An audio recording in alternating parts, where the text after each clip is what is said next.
इसको बहुत सारे मल्टीपल इश्यूज हैं, बहुत वीक है। इसकी जो 4 लेग्स हैं उन पर बहुत ज़्यादा स्वेलिंग है जिसकी वजह से सही से नहीं चल पा रहा। ब्लाइंड भी है बिल्कुल, और इसको टिक फीवर भी है, बहुत हाई टेम्परेचर है इसको।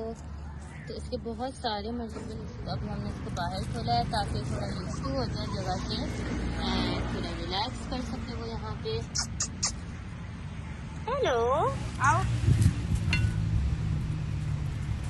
He can hear all the things. But काफी ज़्यादा बेचारा ओहो परेशान सा।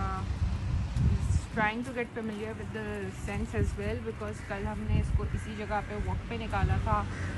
So he's just I guess getting used to this place. But in like 2 days इसको अभी पता हो गया like he was done walking around और फिर खुद ही गेट के पास आ गया। He knows that this is the way inside.